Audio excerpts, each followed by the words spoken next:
ఆరోగ్యం అంటే natural food, nature మంత్ర. ఇప్పుడే మీ ఇంటికి తెచ్చుకోండి. కొమరం అక్క, కొమరక్క. కొమరక్క ఎందుకు బ్రో? అది ఆ నేమ్ ఎందుకు తీసుకున్నావు బ్రో? అంటే నా పేరు కొమరం కదా. నేను మామూలుగా జబర్దస్త్లో చేసినప్పటి నుంచి పర్టికులర్గా ఇదే పేరు అని నేను ఎప్పుడు చెప్పలేదు. జబర్దస్త్లో చేసినప్పుడు నార్మల్గా అందరు ఏమనేదంటే తెలంగాణ స్లాంగ్లో ఒకడు బాగా చేస్తాడు రా, ఎవడో బాగా చేస్తాడు, అంతేగాని పర్టికులర్గా కొమరం అని కూడా తెలియదు జనాలకి.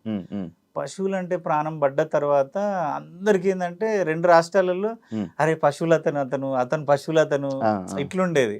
కానీ అప్పటి కూడా నా పేరు తెలియదు. నేను TV9లో ఒక షో నేనే ఆకలి అయ్యి నా రూమ్ రెంట్లకు నాకు ఇబ్బంది అయ్యి ఏం చేయాలని అర్థం కాక ఒక కాన్సెప్ట్ చెప్పినప్పుడు అక్కడ ఏం చేస్తావు అంటే సర్టెన్ ఒక గెటప్ క్రియేట్ చేసుకున్నాను నాకు నేనే.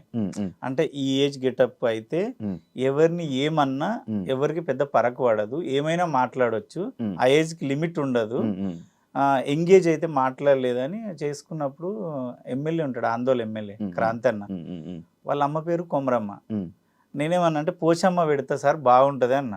అంటే పోచమ్మ అవన్నీ ఎందుకు, నీ పేరు కలిసేటట్టు మా అమ్మ పేరు కొమరమ్మ, నువ్వు గిటప్ వేస్తే సేమ్ కొమరమ్మలా మా అమ్మలాగానే ఉన్నావు, మా అమ్మ పేరు పెట్టు కదా, మా చెల్లెళ్ళు అమెరికాలో ఆస్ట్రేలియాలో ఉంటారు, వాళ్ళు కూడా ఇదే సజెస్ట్ చేసిరు. అక్కడ పడ్డది. అంటే నాకు కూడా అనిపించింది అరే నా పేరే కలుస్తుంది కదా. మళ్ళీ అక్కడ కొమర అమ్మ కూడా పెట్టలే. అమ్మని నువ్వేం అనలేవు శివయ్య, అంటే కొన్ని లిమిట్స్ ఉంటాయి అమ్మకి. అక్క అంటే అది ఏమన్నా ఫ్రీగా ఉంటది, అందుకని దాన్ని అమ్మని కాస్త అక్క చేసిన కొమరక్క ఫ్రీగా TV9లో. ఇప్పుడు నార్మల్ గా గెటప్ లో లేకుండా నార్మల్ గా వెళ్తే మిమ్మల్ని ఇంటరాక్ట్ అవుతారా జనాలు? గుర్తుపడతారు. నేను అంటే నార్మల్ గా నేను మొన్న నా కిడ్నీ స్టోన్ సర్జరీ అయితే మాబ్నార్లో ఇది కట్టుకొని పోతున్నా రోడ్డు మీద, కార్ కొంచెం దూరం ఉంది, పోతుంటే సడన్ గా బైక్ అన్న నమస్తే అన్నాడు. ఒరే నాయన నీకు ఏం కనబడ్డది రా, నేను అసలు నేను మాబ్నార్ వస్తాను ఎందుకు అనుకున్నావు అంటే నీ కళ్ళు చూసి గుర్తుపట్టలే అన్నాడు. అంటే ఏమో మరి, అంటే రెగ్యులర్గా చూసేటోళ్ళు నా స్మైల్ నా కళ్ళు చూసి ఈజీ గుర్తుపడతారు, ఇట్లా చూసి మీరా కాదా అని కొంచెం డౌట్ తోటి వస్తారు. ఇక అట్లుంటే గుర్తుపట్టాల్సిన. కానీ ఏమి అంటే తినడానికి కూడా తిండి లేని అలాంటి సిచ్యువేషన్స్ నుంచి మీరు పైకి వచ్చారు, సడన్గా ఎంత ఫేమ్ చూస్తున్నారు. ఇక ఎప్పుడైనా అంటే మీకు లైఫ్ ఇచ్చింది ఈ న్యూస్ ఛానల్ ఆయన ఎవరైతే ఉన్నారో ఆయన గుర్తున్నారా? ఆయన టచ్లో ఉన్నారా ఇంకా? మీరు ఎందుకు టచ్లో లేను, ఎందుకంటే నేను అన్నకి నేను డోర్ టు డోర్ ప్రచారం చేసిన, 1 రూపీ తీసుకోకుండా అన్నా నువ్వు నాకు చేసినావు నేను నీకు చేస్తా అని. అందులో 10 years ఆయన్నే విన్ అయ్యిండు. మళ్ళా నేను అప్పుడప్పుడు ఫోన్ చేస్తుంటాడు, అన్ననే ఫోన్ చేసి మాట్లాడుతుంటాడు కొమరం అది నేను అట్లా మర్చిపోను శివయ్య. అవునా? కష్టం అది. మీరు జబర్దస్త్లో ఉన్నప్పుడు అంటే లైక్ నేను ఇక్కడ జబర్దస్త్లో ఉన్న వాళ్ళు ఎప్పుడు బయటకు వచ్చి ఇంటర్వ్యూస్లో లైక్ ఇలా కష్టాల్లో ఉన్నాం, మాకు ఇలా ఉంది, మాకు ఏం లేదు అని నేను ఇవన్నీ విన్నా. బట్ మీ గురించి నేను విన్నప్పుడు మీకే ఎక్కువ ఆస్తి అండి, ఇప్పుడు రిచెస్ట్ పర్సన్ జబర్దస్త్లో మీదే అని. 20 ఎకరాల దగ్గర దాదాపుగా 200 కోట్లు ఆస్తుందని విన్నాను. నిజమా? అంటే నేనేమంటానంటే అది ఏదో ఇప్పుడు నేనేదో సంపాదించింది కాదు, మా ఇచ్చింది కొంతుంది. దాంట్లో ఏంటంటే నేను మా మ్యూజిక్లో కానీ మా గోల్డ్లో కానీ యాంకరింగ్ చేస్తుంటే ఎప్పుడంటే రవిది సంథింగ్ స్పెషల్. అప్పట్లో నాదొక షో ఉండే ఉత్తప్పం అని.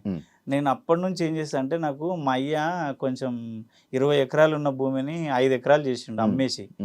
నాకు అప్పుడు ఒక నుంచి ఒక పిచ్చి ఉండే, ఏదో ఒక రోజు నేను కొనాలి అని.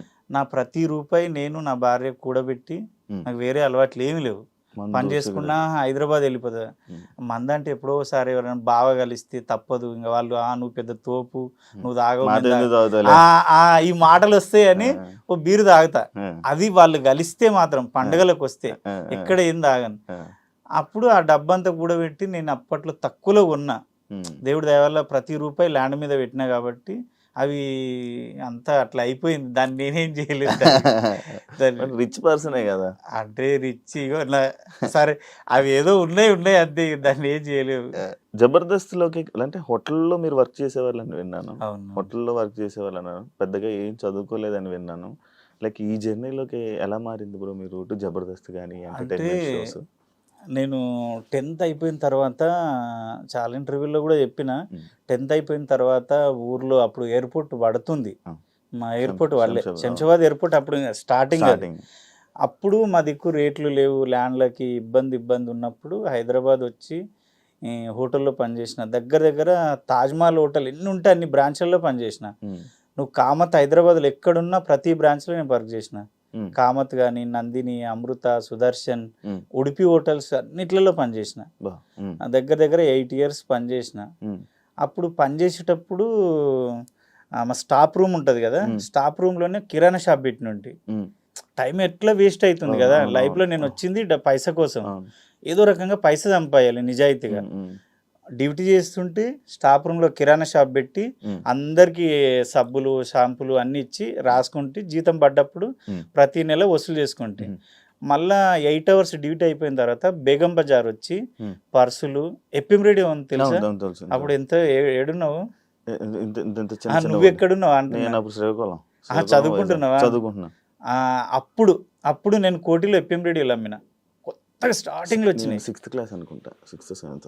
అంత చిన్న నాను శివ మరి 6th నా 10th అయిపోయి అప్పటికే 2-3 years అయింది.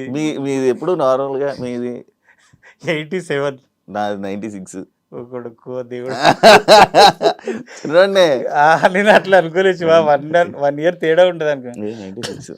నేను అప్పుడు ఎఫ్ఎం రేడియోలు అమ్ముతుంటే, పర్సులు అమ్ముతుంటే, నైటీలు అమ్ముతుంటే, బ్యాగులు, స్కూల్ టైంలో స్కూల్ బ్యాగులు, వర్షాకాలంలో సిగ్నల్ దగ్గర వాడి గొడుగులు. అందరు ఏమంటారు, అరే నీకు పిచ్చా, సైకోవా, ఎందుకురా ఇక్కడ కిరాణా షాప్ నడుస్తుంది, ఇక్కడ డ్యూటీ చేసుకుంటావు, కొంచెం రెస్ట్ తీసుకోవచ్చు కదా, పండుకోవచ్చు అంటే నేను ఒకటే చెప్తుండే. మా అమ్మ, అన్న, చెల్లె, అక్క, అమ్మ అందరినీ, నా ఊరు, నా మొత్తం నా సోల్ని ఇడిచిపెట్టి వచ్చింది ఓన్లీ మనీ కోసమే వచ్చిన. నేను టైంపాస్ చేయడానికి రాలేదు. నా యంగ్ ఏజ్ నేను ఇప్పుడు అని చేస్తూనే ఉంటాయి. నాకు అది హ్యాపీ అనిపిస్తుంది. అదే ప్లేస్లలో నేను కార్లో పోతుంటా కదా, అబ్బా ఇక్కడ ఉస్మానియా యూనివర్సిటీ, అది కాలేజీ ఉంటుంది ఉస్మానియా, ఇక్కడ పోలీసు వాడు నన్ను కొట్టిండు. గోకుల్ చాట్లో ఒకసారి బాంబే వెళ్ళింది, అప్పట్లో బాంబే వెళ్ళింది. అప్పుడు నేను ఆంధ్ర బ్యాంక్ దగ్గర ఉన్నా, ఒక 50 అడుగుల దూరంలోనే ఉన్నా బాంబే వెళ్ళినప్పుడు. ఆడ పర్సులు అమ్ముతున్నా ఆ టైంలో. నేనేమన్నా అంటే ఆ ఏరియాలో నేను ఎప్పుడు తిరిగినా ఇక్కడ పోలీసుడు కొట్టిండు అక్కడ అంటే అవన్నీ గుర్తొస్తే భలే హ్యాపీ అనిపిస్తుంది. అప్పటి నుంచి మిమిక్రీ చేస్తుంటే, తర్వాత ఊరికి పోయిన తర్వాత మ్యారేజ్ చేసుకొని, ఇంకా మ్యారేజ్ చేసుకొని ఒక బాబు పుట్టినాక డివైడ్ అయిపోయినాం. అంటే చిన్నప్పటి నుంచి నాకు ఒక ఆశ, రవీంద్ర హోటల్లో పనిచేసిన రవీంద్ర భారత్కి వచ్చి ఆడ ప్రోగ్రామ్స్ అయ్యే దగ్గర కూర్చొని సినిమా వాళ్ళని చూసి అబ్బా అనిపోతుంది. శ్రీరామచంద్రులు అని ఒక సినిమా ఉంది, రాశి హీరోయిన్, అందులో 100 days ఫంక్షన్ రవీంద్ర భారతిలో జరిగింది. ఎవ్వరు రానియకపోతే దేక్కుంట కిందికి వెళ్ళి పోయి మెల్లె పోయి రాశి గారి కాలు ముట్టుకొని, మేడం మీ కాలు ముట్టుకున్నా మేడం అని అక్కడికి వెళ్ళి పరుగు అంటే అంత పిచ్చి. అప్పటి నుంచి పిచ్చి. అక్కడ ఇంకా ఊరికి వెళ్ళి మ్యారేజ్ చేసుకున్నాక డివైడ్ అయిపోయినా. ఇంట్లో అన్నయ్య నేను డివైడ్ అయినాక కంపెనీలో అమలు పని చేస్తుంటే, అంటే ఇంట్లో అన్నదమ్ములు డివైడ్ అయిపోయినాక ఎవరి లైఫ్ వాళ్ళు చూసుకున్నప్పుడు అమలు పని చేస్తుంటే 4,500 జీతం, 600 సంచులు మొయ్యాలి, 50 kgs 1 day. ఒక 20 rupees ఏదన్నా ఛాయ్ లాగా ఇస్తారు. అప్పుడు మా ఆమె అన్నది, ఇంకా ఇట్లా ఎన్ని రోజులు పని చేస్తావు బావా, 4,500 ఈ దుమ్ము ఎన్ని రోజులు మోస్తావు, నీ శాత కాదు, ఇబ్బంది అవుతుంది, నీకు సినిమాలు అంటే పిచ్చి కదా, సినిమాల్లోకి వెళ్ళి ట్రై చేయొచ్చు కదా. ఇక అమ్మాయి నేను కూర్చొని, అమ్మాయి అన్నది ఒక 3 years టైం ఇస్తా బావా, నా లైఫ్లో నువ్వొద్దు, నీ లైఫ్లో నేనొద్దు, నేను బాబుని చూసుకుంటా, టైలరింగ్ చేసుకుంటా, నేను బతుకుతా, నన్ను వదిలేసే, అంటే నన్ను పెద్దగా మైండ్లో పెట్టుకోకు, 3 years సక్సెస్ కాలేదు అంటే మళ్ళీ రా, మళ్ళీ ఏదో పని చేసుకుందాం అని పంపించింది. అమ్మాయి పంపించింది. ఒక 3 years అన్నది కానీ 5 years నాకు ప్రతి నెల 3,000 వేసేది అకౌంట్లో. 3,000 వేసేది టైలరింగ్ చేస్తూ, బాబు ఫీజులు కడుతూ, బాబుని చూసుకొని తను నన్ను చూసుకునేది. 5 years కూడా జనాలు నరకం చూపించారు. అంటే రిలేషన్లో కానీ ఊర్లో కానీ, బాబు తర్వాత మళ్ళీ డెలివరీ పిల్లలు కావాలి కదా, నాతో పాటు డెలివరీ అయిన వాళ్ళ ఊర్లో అందరికీ 3 పిల్లలు, టపా టపా టపా, వాళ్ళకి వేరే పని లేదు కదా, అదే పని. నేనేమో అందరేమో ఏమైంది వీడికి పిల్లల చింత లేదు, పిల్లల చింత లేదు, వీడు ఎక్కడో పోయిండు.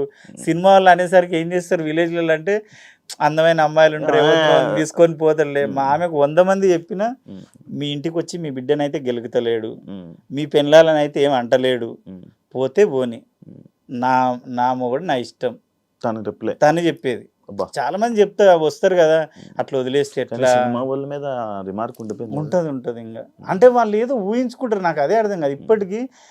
వాళ్ళు గిట్లనంట కదా అంటే, అరే బాడక ఊళ్ళో చెయ్యరా, చేసేటివేమో శివ పూజలు, దూరేటివేమో దొమ్మర గురిసెలు. వాళ్ళు అందరు చేసే అంటే సెలబ్రిటీ అంటే వాడికి తాగొద్దా, వాడు తినొద్దా, వాడు ఎంజాయ్ అంటే వాడు పర్సనల్ లైఫ్ ఎంజాయ్ చేయొద్దా, చేయకూడదు, తప్పు. అదే ఉంది ప్రెసెంట్ అంతా. అండ్ ఇప్పుడు ఈ మధ్య ఇండస్ట్రీలో అంటే అరేంజ్ మ్యారేజ్ అంటే చాలా కష్టం. అట్లా ఇక సక్సెస్ అయిన తర్వాత హ్యాపీ. నేను సత్యన్న ఆ స్టార్టింగ్ జర్నీ నుంచి రూమ్ తీసుకొని రూమ్లో ఉండి అవకాశాల కోసం తిరుగుతుంటే. ఈ మధ్య ఉన్నారా సత్యన్న గుర్తు టచ్ లో ఉన్నారు? ఎందుకు ఎక్కడ కనబడట్లేదు, ఎప్పుడైనా చెప్పాడా మీకు?